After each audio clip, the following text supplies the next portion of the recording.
My name is Robert Rowe, R-O-W-E. I'm a retired Dallas police officer. On the day that President Kennedy was killed in Dallas, I was in the Oak Cliff area, which is on the west side of Dallas. I was visiting my mother. I was off duty from the Dallas Police Department. I was in plain clothes. I was sitting there with my mother and my aunt watching a little small black and white television, and we were concerned and watching the event of the president being shot downtown and all the commotion going on in and around the grassy knoll down there, the park area near the bookstore building. I was in Oak Cliff, and all of a sudden, during that television show about President Kennedy being killed, they came in with another incident that happened. Dallas police officer had been killed in our section of the town where I was located at that time. My mother lives on the street right behind Jefferson Boulevard.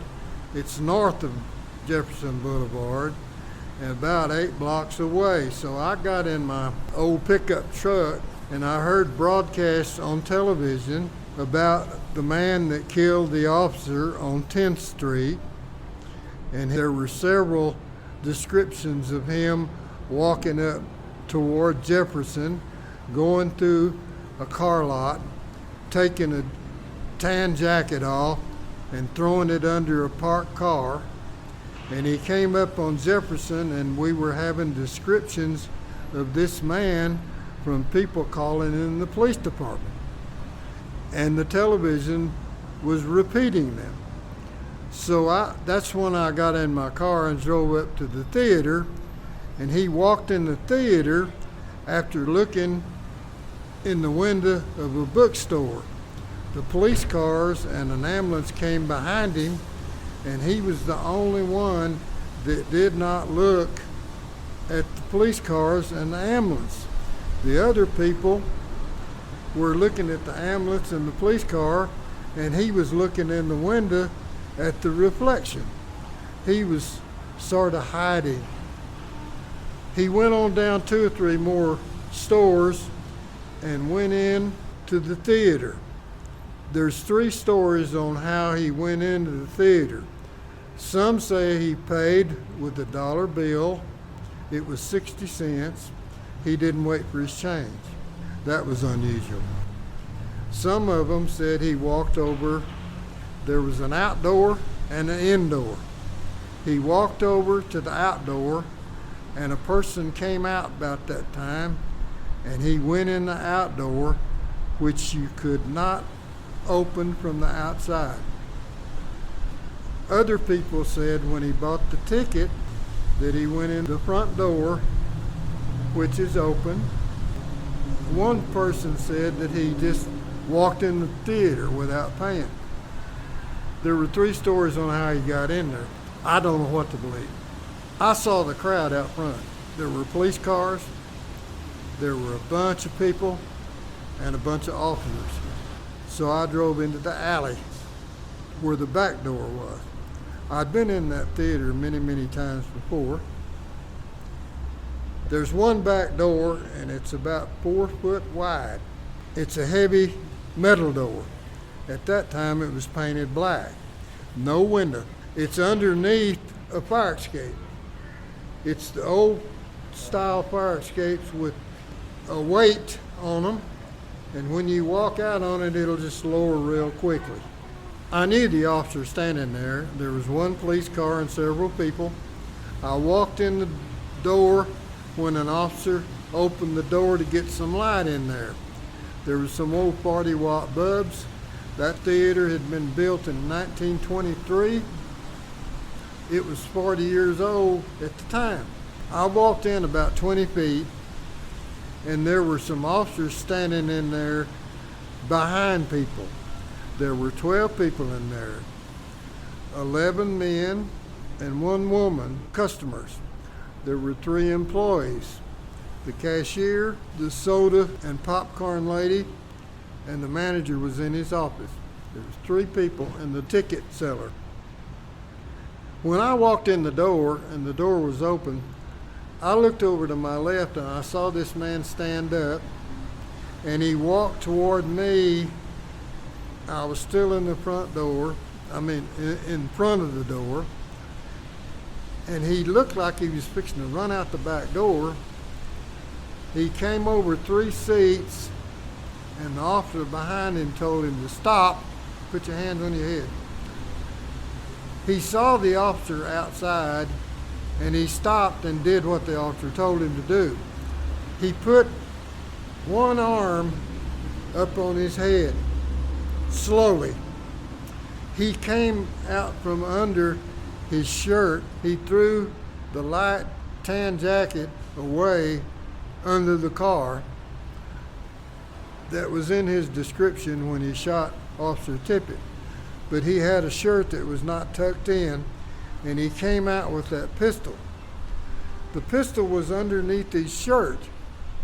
When he pointed it at Officer McDonald was standing behind him, and he was standing this way with the pistol behind his shirt, and the shirt fell off the pistol, and McDonald hollered, "He's got a gun!"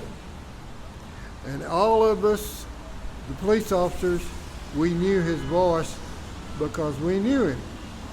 Officer McDonald was a uniform officer, and he dove over those seats and he grabbed that gun real hard, and Oswald pulled the trigger.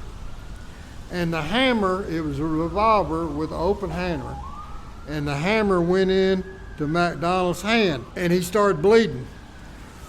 But he got the gun. He said, "I've got it!" And everybody knew McDonald's voice. When McDonald got it, he fell on down in those seats, and of course 5 other officers were grabbing him. They got him handcuffed. McDonald went downtown with them with that pistol. The pistol was loaded. He'd reloaded it at the scene after he shot Officer Tippett. After he put out the 3 shells and the 3 bullets, he reloaded again. If he had fired behind his shirt, he would have probably killed Officer McDonald also. But Officer McDonald was real lucky because the gun fell off the shirt. They took him on outside after they handcuffed him.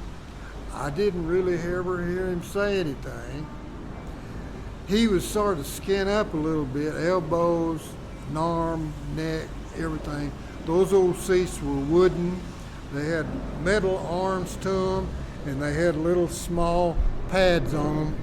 One of the officers hurt his leg real bad and was off 3 weeks. One officer, heavyset, got stuck down in those seats trying to grab him, and they had to get a crowbar and pry the seat up to get him out.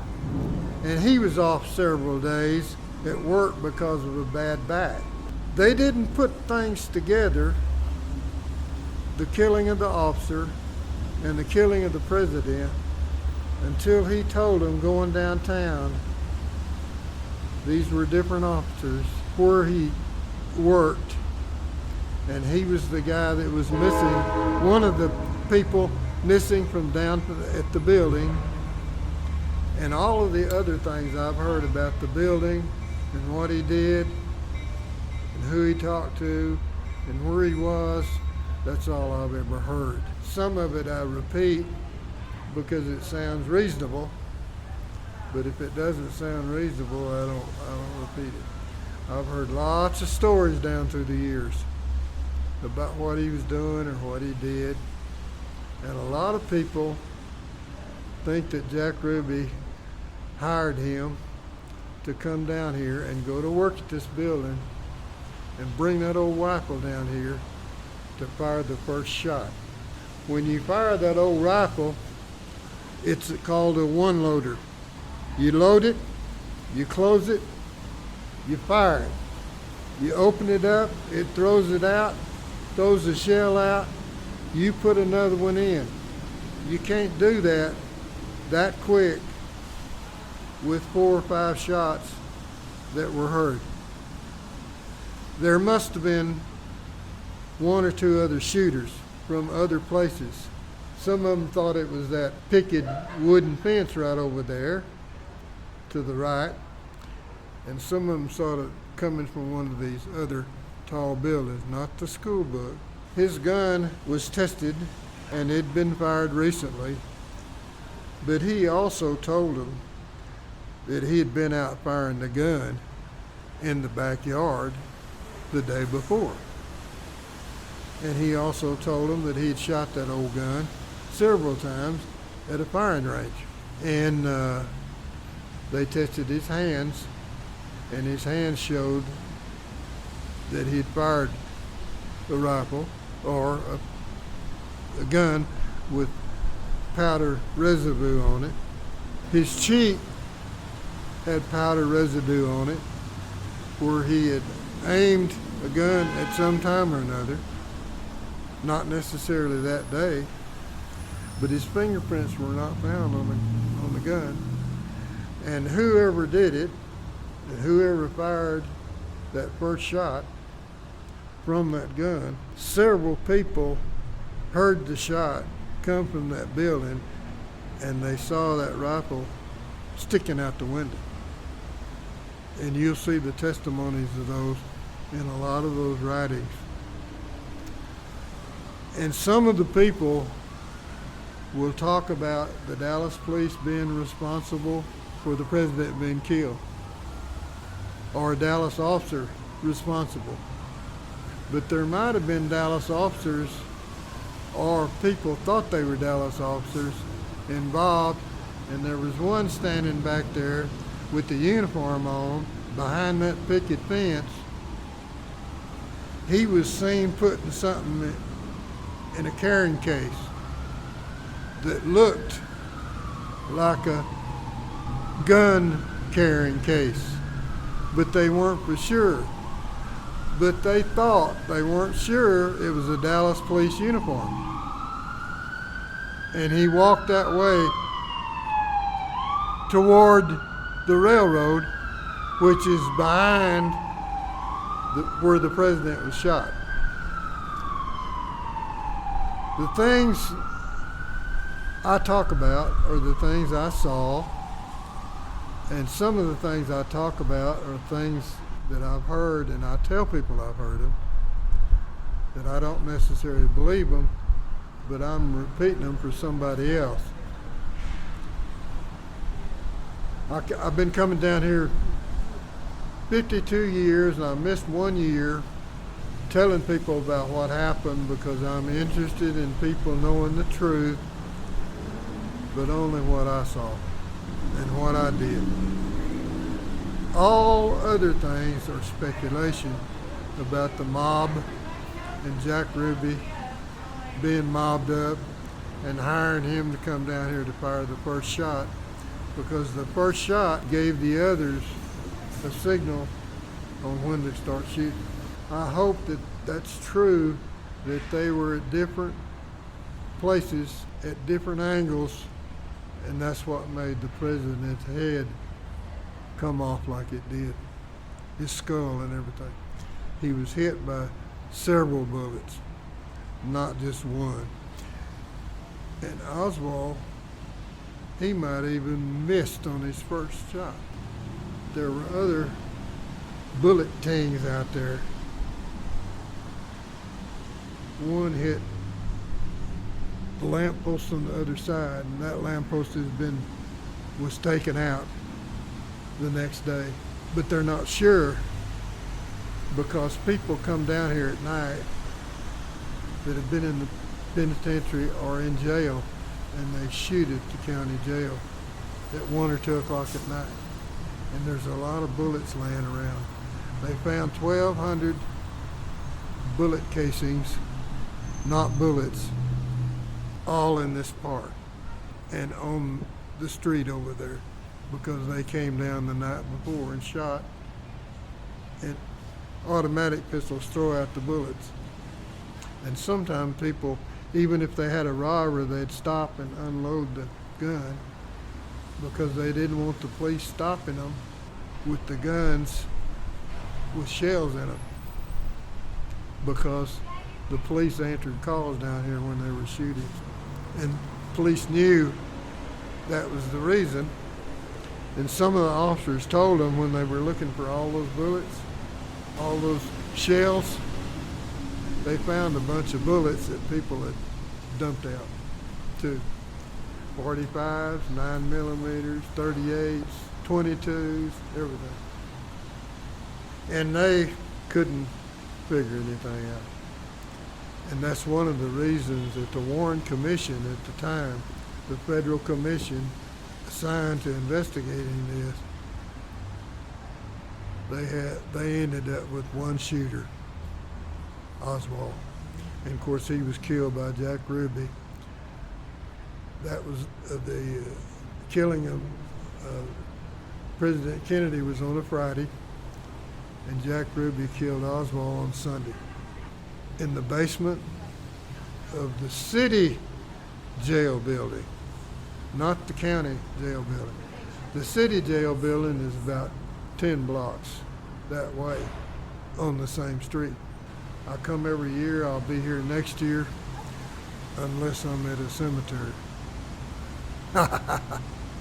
When Oswald was told to put his hands up and you claim that he only put one up, was it his left or his right? He put the left arm up like this slowly to his head while he was bringing up the pistol under the shirt.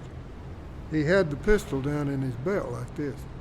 He didn't put two hands up like this because he wouldn't have another hand to bring the pistol up. But it was behind the shirt until it fell off and Officer McDonald saw it. But it was his left arm up to his head first, slowly. What kind of shirt was it? I think it was short sleeve. He had thrown that light tan jacket away, and it was a light coat because it really wasn't cold that day. But he'd gone home and changed clothes from down here. It was a shirt hanging out, not tucked in. And that's why it was hanging out like this, like my coat. Color was it? It was sort of dark in that building, and it was a medium colored shirt, light tan, light blue, light green, or whatever. On what I saw, I just couldn't tell what color it was.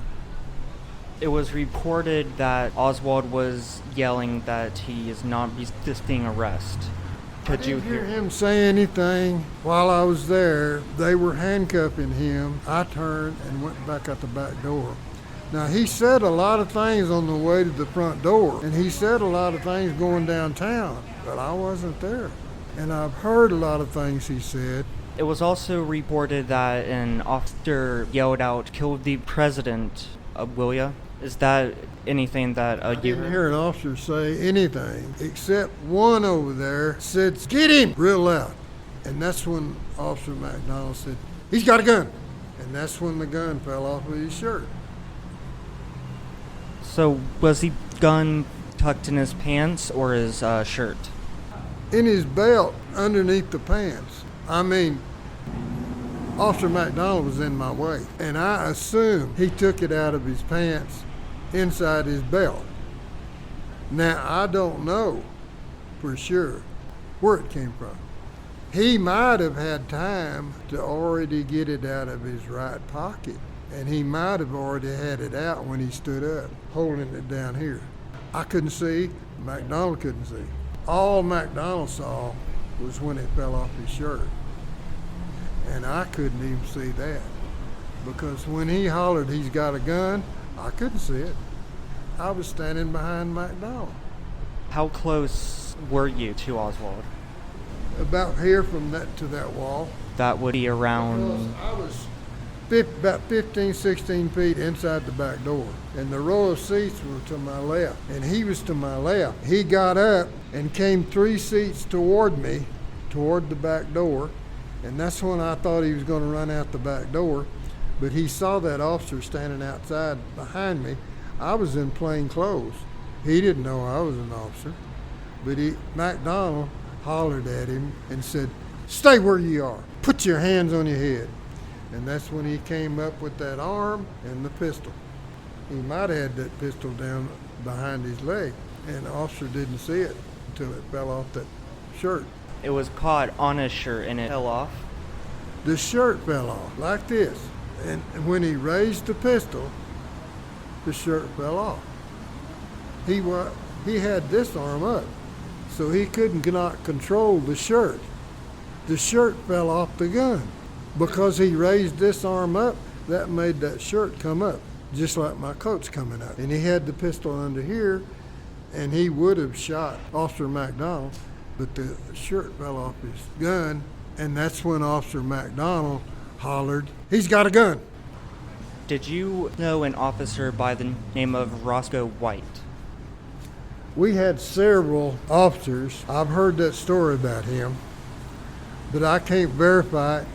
And I don't exactly remember first names. I remember last names a lot better, unless I was personally working with him all the time. And I was not working with a Roscoe White enough to know who Roscoe White was. But I've heard down through the years about people seeing him in uniform and having something to do with this back lot over here and having something to do with in here and being here as a police officer when it happened, but I don't know. Of course, I did not see anyone that I knew as Roscoe White as a Dallas police officer in the Texas Theater that day. Did you ever meet an officer by the name of Roger Craig? Roger Craig. We had several officers named Craig, and there again, I'm not familiar with first name enough to know, unless he was an officer working with me all the time. I have no idea, and I've heard some comments about him too. Did the office stop people in front of Oswald who were in the theater making their way closer to him? I don't know. When I walked in the door about 15 feet, I stopped. There were a bunch of officers standing there in the main aisle. At that time, the big wide aisle, this wide, maybe a little bit wider, went all the way to the front lobby. If you've been in that theater, there was the balcony up there with the plywood blocking the stairway so people couldn't go up there. The seats were always messed up. The stairway was messed up. The balcony was closed. The seats were going that way, facing that way. They faced the screen going that way, sideways. This aisle was real wide, and there were several officers standing in that aisle talking to people. There were only 12 people in there at the time. 1 woman, 11 men. Some of them were drunk, some of them were asleep. They arrested 1 or 2 of them for being drunk, and they questioned all of them. And there were 3 kids sneaked in the theater, skipped school. They sneaked in the theater, and they were up in the balcony behind those plywood boards. They took them to the juvenile section. And really, I never did hear Oswald say anything, except, and I heard officers talking, and I heard that officer say, "Get him, grab him." And then what Officer McDonald said, "He's got a gun." Then he said, "I've got it, I've got it."